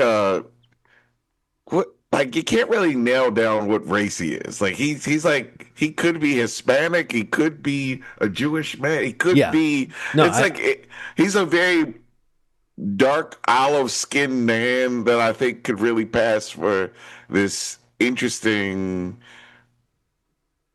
version of right. Well, it's the first American actor to be cast as Professor X, and he's an American character. I didn't think about that. No, I for some reason like, here's the way I am with it. Like, I didn't see it, but I like it. Yeah. I like it like too. I like that it's an interesting. Like I think I will go ahead and spill this. I think all this casting is kind of interesting and exciting to It's me. I think crazy. it's a great looking cast full of people that you haven't gotten sick of, and people that are on the up. And like I don't know, I just think that it's like I think they're doing a. I said this about Ryan Gosling for Ghost Rider and David Johnson for Black Panther 3. I think they're doing smart casting right now, looking towards people who are young, like legit young actors, not people who are like able to play young for a few more years, you know? Right. And I think a lot of the smart. disappointment around that. I think also we're kind of burying the lead of Adam Driver as Mr. Sinister, which is maybe not a villain a lot of people know, but just Adam Driver as the villain. I mean, that's huge for an MCU movie. It's good. Yeah, it's good stuff. If they don't waste his time, and it's Jake Schreier, right? Who yes. did Thunderbolts, who's behind this, and so I trust that. Thunderbolts were so good. And it had the kind of emotional intensity that I think you need in a good X-Men movie. There's a soap opera element to the X-Men. Yeah. That you need someone who can handle the idea that these characters are like people who have horrible lives often. Yeah. It's a cool casting. I mean, and we're still not done. I mean, who else? What's the actress playing Storm? It's Broadway actress. Yeah, Maya Boyd. Maya Boyd. Mm. Don't know her. Broadway. Awesome. I love that it's an unknown who's done some stage work. Yeah. That to me is an incredible. Are we gonna get a poetic Storm? Like I feel like we've never on screen live action gotten like a, from the depths of hell. Well, we haven't gotten one of those yet. With Storm, they have room to improve on. I mean, as much as people might love the Halle Berry performance or that her presence or whatever, I think they have never nailed Storm, and I think this is a chance to do something really cool. And it's great that they're casting her ahead of maybe the need for a Storm if you're doing the kind of OG team. I don't want to get too much into that part of the lore, but comic book nerds know there's different waves of X-Men, and this seems like Jean Grey, Scott Summers, Professor X, obviously those are all first wave characters. Storm and Rogue are kind of, well, Storm is second wave, Rogue is like third wave X-Men. And then Beast is supposed to be mixed in there. He's first wave, first team. I don't know if they're going to do the full first team, but it feels like the MCU, I feel like they could get some mileage out of Iceman. I think he's a good character who you could really play around with, like the scale of his powers. They're visually interesting. And the fact that they want to do Beast, that's fine. I mean, I think Beast is a character they've done a few times, but he's always, there's something kind of lovable about that. I know a lot of people are hung up on Wolverine. I think it'd be very wise to figure out a way not to rush into giving us a new Wolverine, but there might be some marketing sense that says no, you have to get Wolverine involved. So who do you, is there anybody? Oh, Indy Navarrete for Rogue. Yeah. I mean, she's former YouTuber, obsession breakout stuff. Right. It's her fandom has very crazy layers to it, like because of her past. But she is a fucking amazing Rogue, man. Like I have to admit, I liked when I heard the rumors of Kaylee Spinney for that. I like that better because Rogue as Mystique, I mean, as Indy Navarrete as Mystique makes sense to me too, if they were going to go that route. But I'm fine. I mean, I love her and I love the idea of, okay, a slightly different sort of look for Rogue or whatever. That's perfect. Like, I have no problem with the fact that that's the way they went. But I do think that Kaylee Spinney sounded like a lock. And I heard that she got pretty close and that like negotiations fell apart. Like she was asking too much or something or drove a hard bargain on it. Who's Kaylee Spinney? Yeah.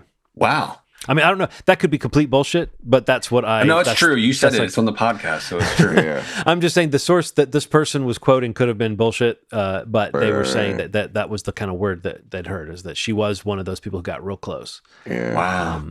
I think the Wolverine is imperative. I think So who do you like for that? You know who I like? I like Jack O'Connell. I think he could do it. I think he could be I think he can do the crazy eyes. I think you need someone who can do Let me look at his face, man. Let me get a good look. He's got some good crazy eye photos and just performances in general. And I think he's charming. I think he's a guy who can play charm. And Wolverine has to be he would be great. He would be great, man. Isn't he kind of short too? Like Wolverine's supposed to be short. Yeah. I think he might be like 5'7". Oh shit! Wolverine's like 5'4", but he should be. Years ago, might be- people said Bob Hoskins would have been a good Wolverine, and He would be perfect. as drawn in the early days. Bob man. Hoskins actually would have Bob Hoskins. Stubby, just like real. What was like, that gangster movie we watched that he was in that you picked for required viewing? I think one of you guys did. God, the gangster. Oh yeah, I did. It was That was so good, by the way.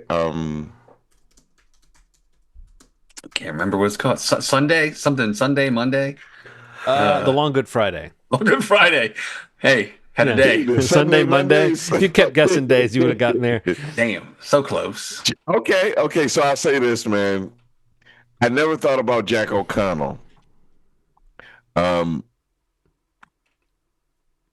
But I like it. Well, he's also the right amount older than the other people they've been casting. Yes, Wolverine yes. should be a little older than the. And I want him short. the I kids. want a Yeah. short Wolverine once. Yeah.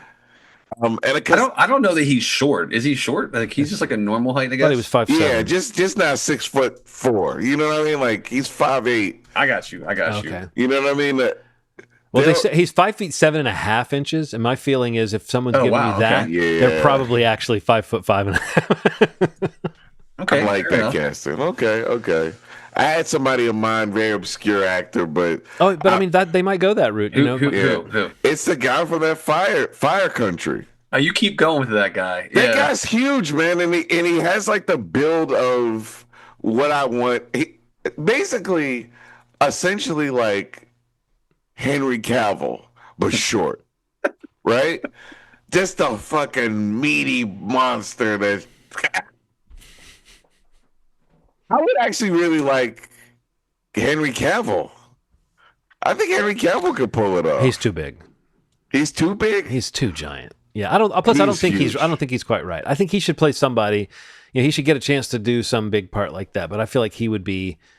I don't think And are they Wolverine- they looking for somebody younger too, or is it? Yeah, I think he might be too old. I think I can't tell if they're going for like. What about I- Scott Eastwood? I You know, would he- actually, I would not hate that, man. No, I would literally hate it. I think the guy is dead weight. I think he's a terrible actor. Maybe not Deadwood? terrible actor, but I think he's I dead. see him. He's on a He's lot of the Deadwood. list. He's on a lot of the list. He gets I brought up see for his all name. these things. He was brought up for like Han Solo. He was brought up for all these things. And I just feel like I like Scott Eastwood. oh man, the only time I I've see liked him on him is when everything. he's like playing a stiff, and he's like, oh, he's the guy who's supposed to be kind of a stiff. Oh, man. interesting. You came at that with vitriol. Oh man, that's just because I see him on all these lists, and I'm always like, Take him man, off no, the list. please not that guy. Take him off the goddamn. How about Dacre Montgomery? You know, I don't like his face, His but I face? think he could be good for some kind of bad guy or something. I think he would be good in this, but I feel like he doesn't quite have Yeah, I don't Wolverine like his face either. He's actually might be too handsome for it. He's kind of like a pretty boy and like a douche at the same time. And I just don't know that Yeah. Wolverine can have like too douchey of a face, you know? Yeah. But that doesn't mean they won't cast him and break my heart. Yeah, what if they try to go sex symbol Wolverine like Hugh Jackman? I feel like twice in a row just feels like heavy duty. I think it would be a mistake to, I think lean, it would be a to mistake, lean too. too hard on Wolverine this time.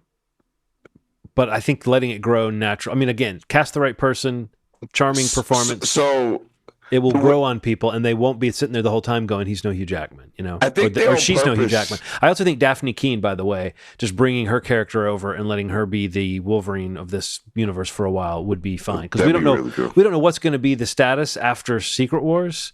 right. Not to be a big nerd, but there's going to be a lot of like universes crashing into each other at that point. So technically any character that's been in the MCU or in an MCU related movie at this Yeah. point can be Can- any can actor and will can be show brought up. over, and Yeah. she's someone who I think it would be cool to have around. So that's the other thought I've had. You said Han Solo. What about Al Ehrenreich?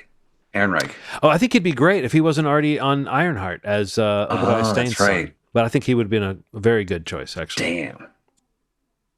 So I think this next wave of, He was good at that, though. announcements are going to be the older characters. So like I think we're going to get a Magneto if he's in it. Yeah. I think we're going to get that announcement. Right. I think we're going to get the Wolverine one. I think we're going to get the some of the older characters.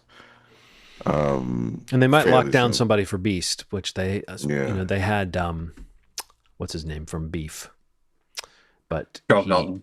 yeah, but they couldn't. I mean, that's unclear whether he actually walked away or if they're still negotiating.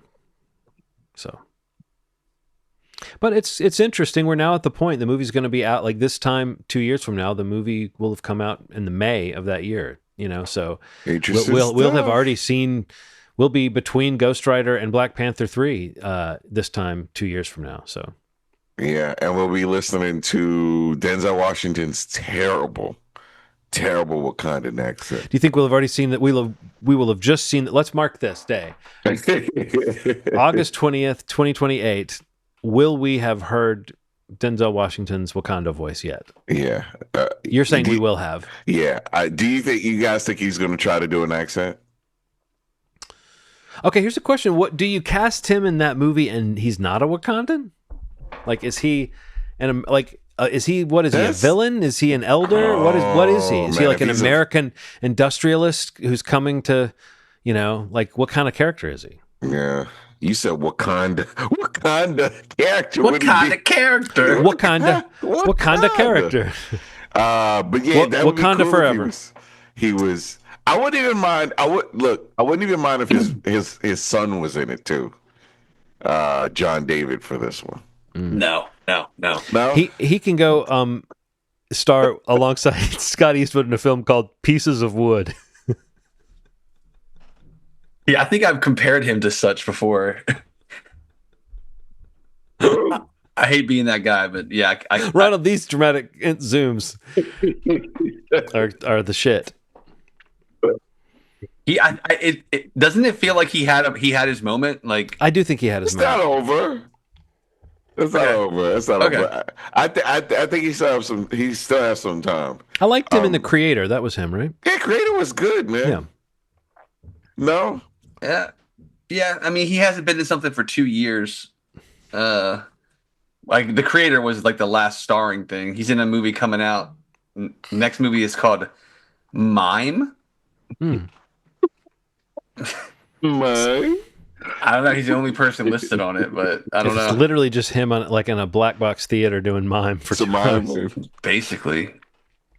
I don't know. I don't want to be that person, but I couldn't get behind him. I like, and oh my I think gosh, we came for the sons of greats. We came the best for thing Clint's I said about kid him was like and Denzel's kid. Yeah. on Ballers. He on Ballers. I was like, that's the best he's been, I think. Yeah.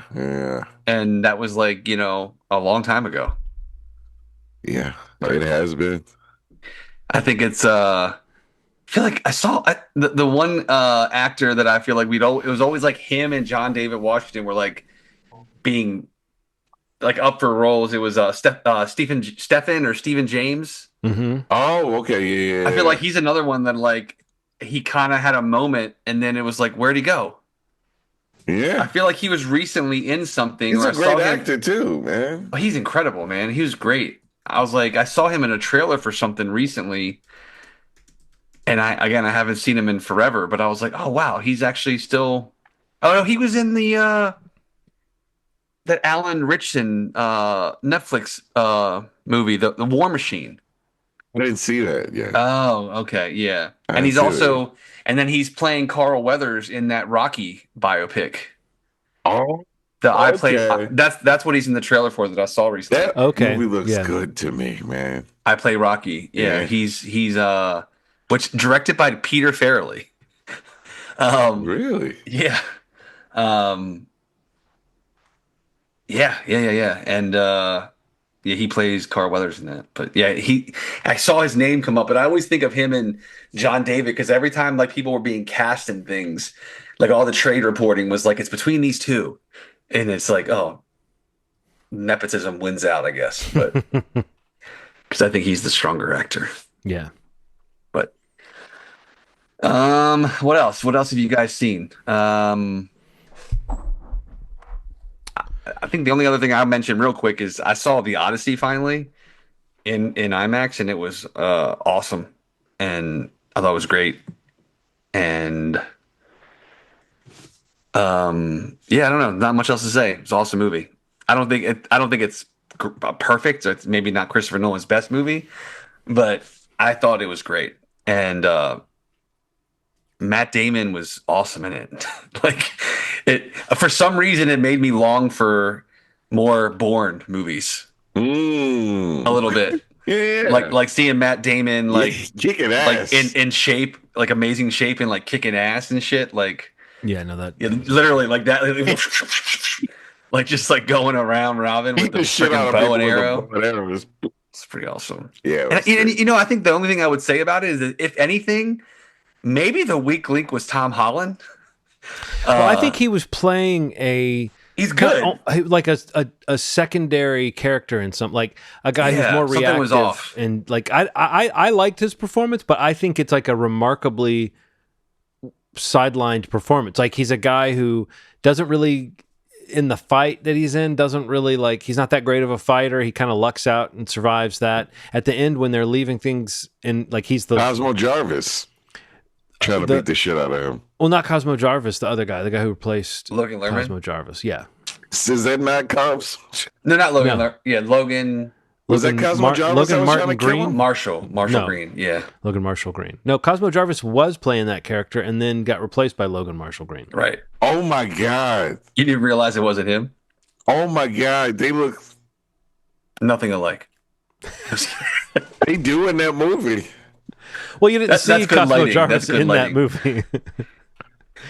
Anyway, I was but going to to your say though, point, like I to think your- that like at the end when he's leaving him in charge, they even made Tom Holland's like armor look really clean and Yes, boyish and yes. his hair. So I feel like they're making a little point about this character and it's kind of an interesting thing. But I do think yes, when you then turn around and see Tom Holland in Brand New Day where he really is That's it. commanding the screen, That's it, you yeah. realize that in the Odyssey he's I don't know if it's miscast, but it's just like a character who there's no real glory for him. There weren't really any scenes that gave him that moment, in my opinion. And the problem for him is that every scene he's in a scene with someone who is so much better. Who's having that moment? Like yeah. who gets that moment through the script, through the story, you know, Right. whether it's like with Zamo, Pattinson, Damon, you know, Hathaway, like literally John Barenthal, like the scene he has with him is also like Lupita, the moment Yeah. that she's in with him, like any of that stuff is everything that those characters get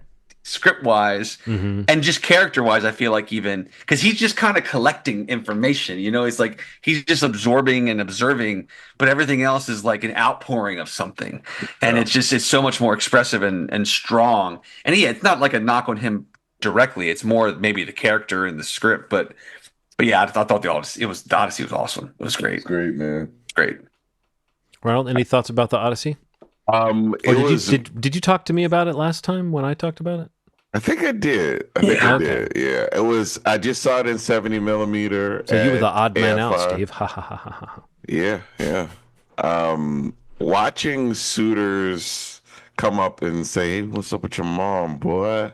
Oh, let me get your mom. And well, she looking good. The shadow, a little shadow of that butt. We're gonna go over there and talk to your mom for 3 hours. I think I watched a different movie. I mean, come on. I think you watched the Tubi version, didn't you? All these plate lickers. Lickers. I love Robert Pattinson in a way that's like, it's beyond me at this. Are we in a Robert Pattinson? Are we? Well, I think we kind of are, but I don't know that I think he's just had like a steady Yeah. kind of growth. I don't know that he's ever had he hasn't had the kind of flagging moment where he needs the renaissance. We're just The watching. Yeah, issue- I would say he says don't call it a comeback. Yeah. He never left. Yeah, The exactly. issue is people don't know about Good Times, so they don't know he like made that switch kind of years ago. Sure. Right. No, No, and I you're right. beg Maybe my there's an friends to awareness watch. that's Yeah, different. yeah, it's the awareness, and it's kind of annoying because they're like, "Oh my God, Robert Pattinson!" I'm like, go back. It's plenty of years. There's this movie by the Safdie brothers called what was it? Good Time. Didn't you just say it a second Yeah, ago? I did. I think I'm getting tired, man. As I can tell, I'm tired. My random access memory is fucking getting beat up a little bit. But yeah, just a really solid movie with stakes and His accent in it is American, and he's doing shit in that movie. And I think that go back and watch. Robert Pattinson's been cooking in the kitchen for longer than you remember. You bitches.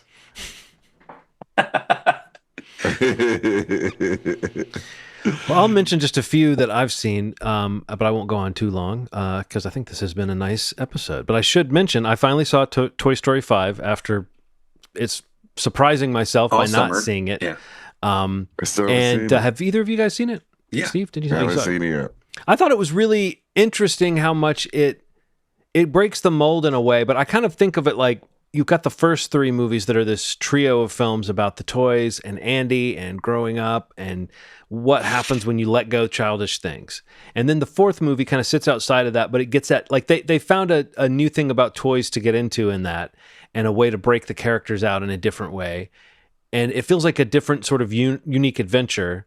This feels like another one. I don't know if they ever plan to make another Toy Story movie, but I would imagine if they make another one, it'll be when they have another idea that feels like it needs to be a story. But I thought this was like the first one that I felt like when it started, it was like an MCU movie or a franchise movie in the sense that I know this movie's got a bunch of characters in it. It's got Buzz and it's got Woody and it's got Bo Peep and it's got Bonnie and Jesse and all those characters like that have stuck around, and so I knew that it would feel this way, that it's like kind of overstuffed, and maybe how are these characters going to be served by it.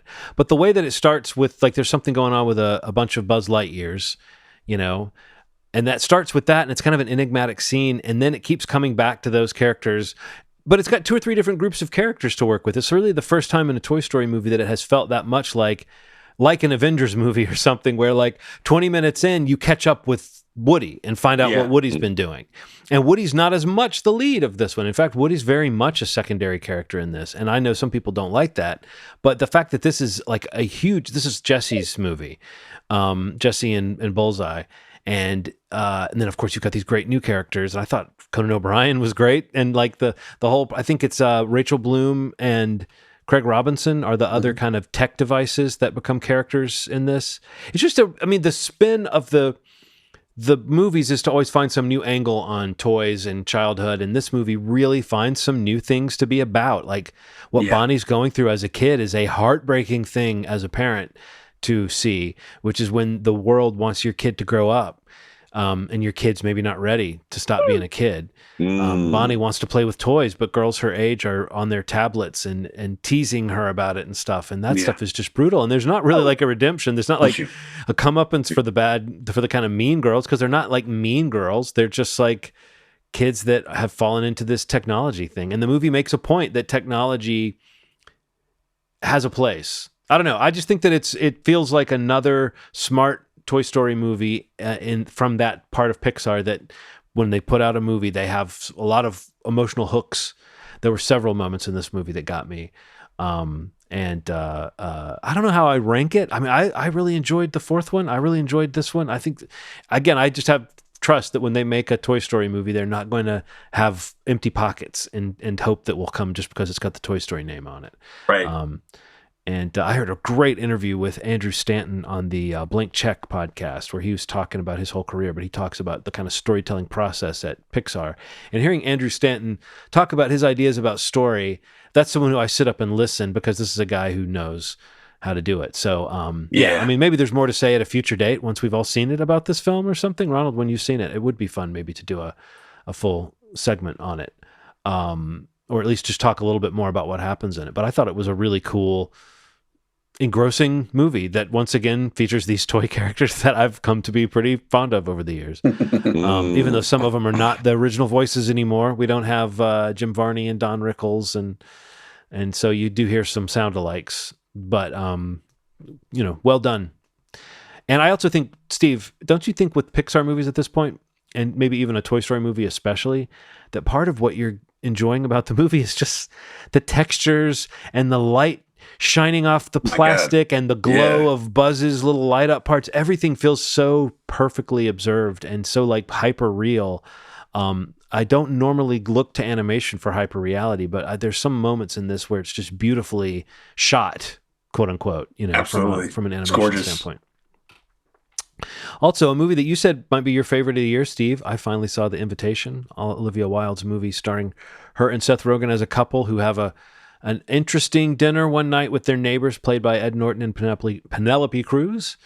And hijinks definitely ensue. I totally get why you would say that this might be your favorite movie of the year. This is just, it's like watching a play. Yeah. And everybody in it is fantastic. And the dialogue is funny and fast moving. And you do occasionally stop and go, oh, they're really staying in this moment. And it's kind of happening in real time in one location. And you kind of notice it. But then you also then notice, oh, wow, they just got 15 or 20 minutes out of me without me realizing I was watching four people sitting in the same apartment Absolutely. talking. And so I think it's masterfully done. I mean, I don't know, maybe if I think about it, I'll find some things to nitpick about it, but I thought it was just, I thought it was fucking incredible. And I thought that Right. like everybody in it came off, like if not that I'm concerned about any of these actors, but everybody in it came off as like, man, these people are at the top of their game. And this movie, man. the chemistry is off the charts. Off the charts, yeah. But totally. like a 4-part chemistry, and they even do the thing of breaking the characters off and having them interact with each other. And I'll tell you who has turned into a fucking amazing dramatic actor is Seth Rogen. Like, Yeah. Ron. Did you see this model? I didn't mean to. No, I still haven't seen it. If Seth, Seth Rogen's good. Like, Oh, but yeah. this is like adjacent to what he's doing in the studio as far as like it's really multi-layered, and he's funny as hell, and he's very Seth Rogen, but he's also playing a character, and everybody else is great too. I don't mean to say they're not. Olivia Wilde is funny as hell in this, but Seth Rogen just has so many his character kind of talks over people and just mutters, and he has so many funny sides. I tried to make note of them, but I couldn't. But I did want to make note of one thing that I thought was pretty amazing, which is that that monologue that Norton's character gives at the end of the movie, Steve, was written by Ed Norton. Yes, I heard that on the podcast. And Seth Rogen was hearing it for the first time when they shot his reaction. Yeah. And his reaction was improvised. This is awesome. And if you know the movie, Ronald, you'll know that's a great moment. And it actually is kind of a climactic moment for Ed Norton's character. But I don't know. The shifting alliances and the way things turn, and I don't know. This movie just really, I immediately was like, "Oh my God, Nikki, you've got to see this movie." I think Nikki's going to love it. Said the same thing to Aaron. And I think that might be a good sign that we want our wives to watch this movie, because I could see if I was in a terrible marriage, I would probably not want my wife to watch this movie. But I think Ronald, I think if you like those actors and you like the idea of seeing something that's really going to play with those little fault lines between people, that like can come out at a dinner party. Have you ever been there when people are like, you're like, why didn't you guys cancel tonight? This movie really plays with that feeling of, and also like, who's the awkward one here, Yeah. I gotta see it. And just lastly, I'll say I saw The End of Oak Street, which is the new movie from, is it David Robert Mitchell? Is that his combination of names? The End of Oak Street is David Robert Mitchell. Yay! So written, co-produced, and directed by David Robert Mitchell, who we know from It Follows. And I realize I've never seen Under the Silver Lake, and I might check it out. It sounds like I might like it. But I think he's got what is it? They Follow. Yeah, They Follow is going to be the sequel. So his next movie is a sequel to his big kind of the movie that made his name. But I think this movie feels like the perfect kind of movie to have in between. This is totally different. I don't want to say too much about it. I mean, if you're curious about it from the trailers, it is what it looks like, but it has some little extra things going on in it. What I think is funny is that if you accept that a family can be in a neighborhood that is somehow moved to a different location in time, and then you have a movie where that's not the most far-fetched thing, but the fact that one of the characters sort of figures out what's going on in like one sentence, like it reminds me of did you guys watch X-Files? Yeah, of course. You remember how David Duchovny or Mulder could, like, at the beginning of an episode when they were looking at what's going on, and he would say, "Oh, this sounds like it could be one of the legends of the fire people of da da da da," and he's essentially right. And you just the show just moves fast enough that you get past the fact that he essentially just guessed what it is. Yeah. Like that element of the End of Oak Street is there, where there's one conversation where they talk about what's going on and what they might do about it, and then the movie just kind of was like, "Hey, yeah, let's just assume that they're right." That's oddly the most far-fetched thing. The fact that feathery dinosaurs are running around in this neighborhood eating people felt very grounded compared to that. Wow. But this movie reminded me of like an Amblin movie, but kind of with a dark twist. I really don't want to say more, but it manages to have its cake and eat it too. It manages to be kind of nasty and violent, and then also have a heart of gold in a way. And Nice. and I think Anne Hathaway kind of carries the movie. Ewan McGregor is definitely playing the sort of Ke Huy Quan character from Everything Everywhere All at Once, where you have like a woman who's going through something and having this story about where she is in her life, and the way they represent the husband / father is like a very honored version of the kind of lovable fool who, like, you need this guy, you need this source of positivity and love. If you're, in a relationship, maybe it's not always a gendered thing, but it reminded me of that character. You know how in Everything Everywhere All at Once, she kind of learns that she should loosen up and maybe look at maybe his desire to look at things positively is not based on him being a naive fool. It's based on him knowing you need to bring that to the situation that you're in sometimes.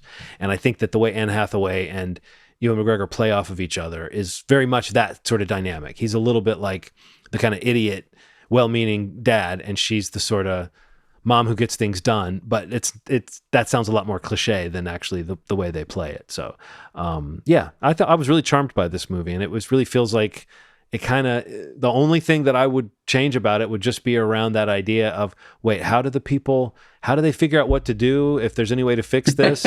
And the other thing is the movie very consciously doesn't show you people teaming up and like working together. That feels like a conscious choice the movie makes.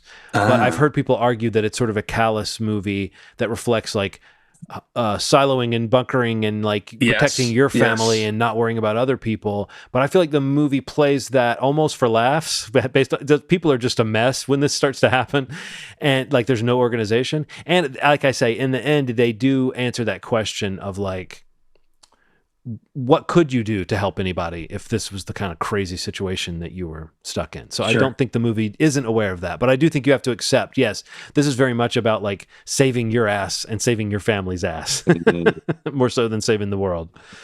But I liked it. Very cool. Yeah.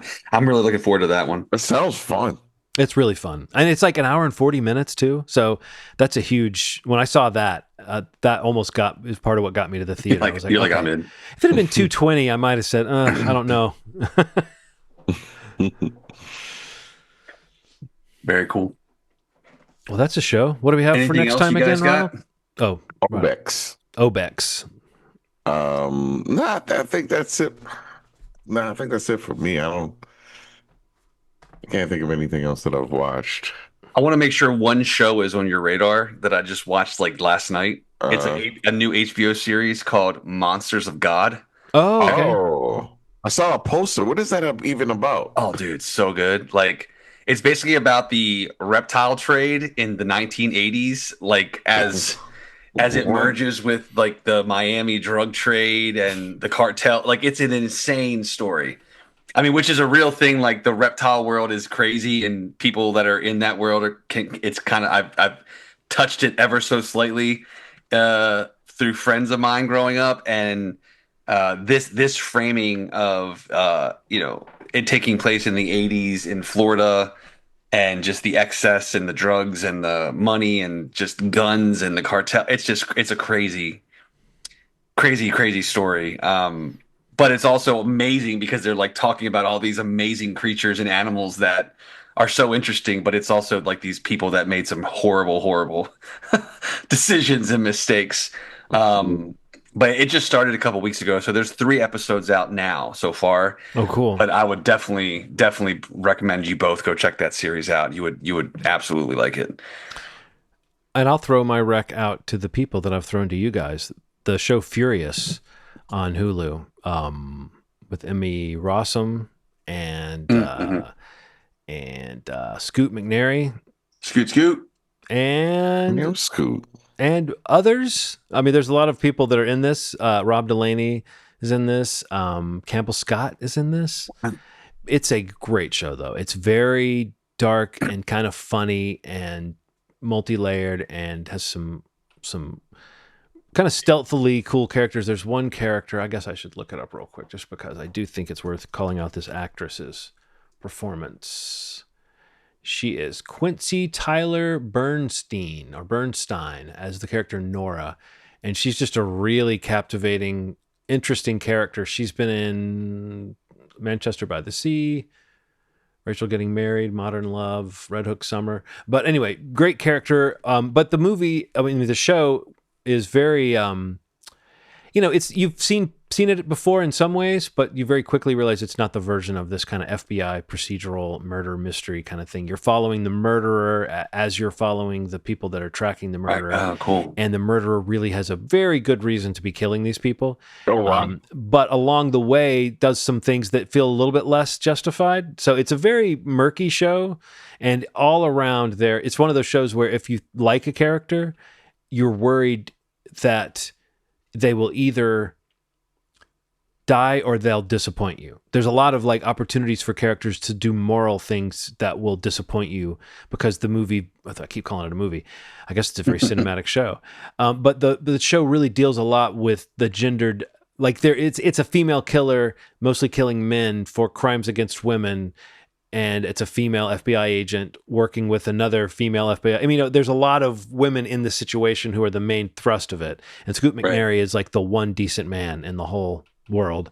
And you're just sure that he's either going to turn out to be a piece of shit or he's going to actually get, stabbed in the neck or something.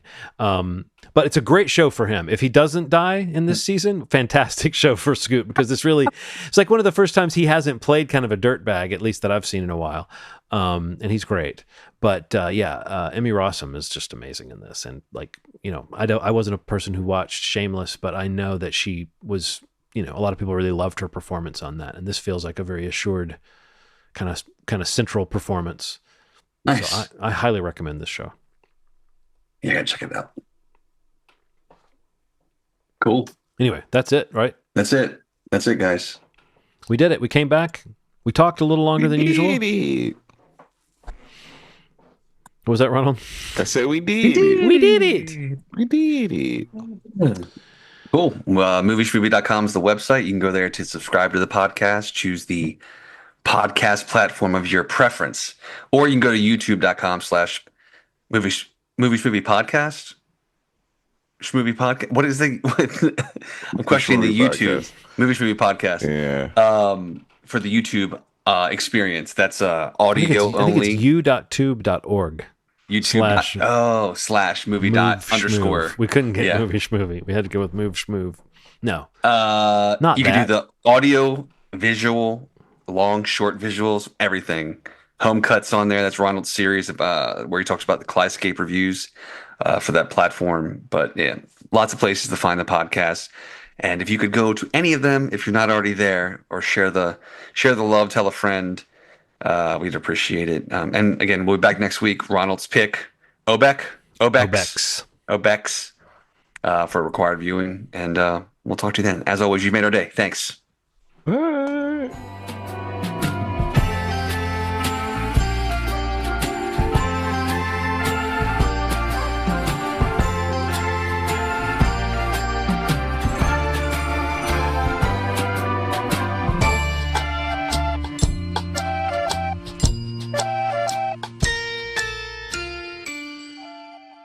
Recording in progress. Recording in. I don't think of what rhymes with progress. The only thing I can think of is not really a word. Is dog dress. Is what? What was it? What did you say? Dog dress.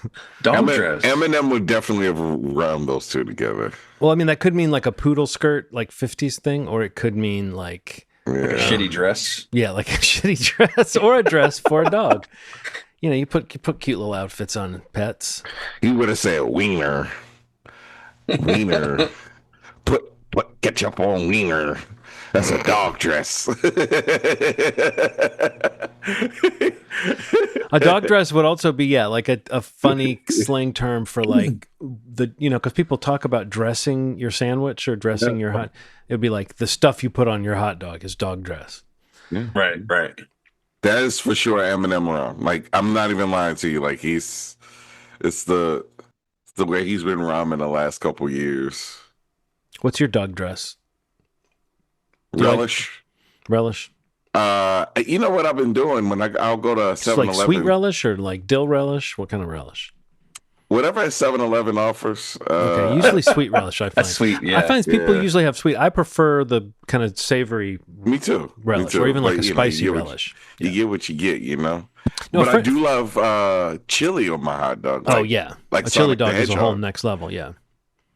Like Sonic the Hedgehog. Yeah, that was like a thing for a little bit. So like there were two Sonic cartoons that existed. Mm-hmm. Both, I think Jaleel White played the voices, and he was the cool. I didn't know. Did he do that? Yeah, the Goofy. The Goofy one. He ate chili dogs. That was like his thing. He's like, I need a chili dog, and it was like his energy source. Like it was like he'd burn off chili dogs. It's a great clean energy source. Yeah, just real. No, not for the human body. This is a hedgehog body. Coming out right out of his ass. Yeah. Kind of wish I would have made a reference. That's the propulsion, right? They don't talk about his hemorrhoids. His irritations. I guess I'm a fan of like chopped onion on a hot dog. I like chopped onion. I love onion. Onion and mustard. That's great. I'm always wanting to get other condiments that I like something kind of aioli or mayo based or like cheese. But it's like those things don't really fit on a hot dog, you know? Like once you start putting that stuff on there, it's like, man. But it starts to be more like a bratwurst or a sausage sandwich or something. But yeah, sure. I'm always wanting to get something other than the classic. But I think like chopped onion and mustard might be the sweet spot for me. You keep talking about hot dogs. I'm gonna talk about my bratwurst.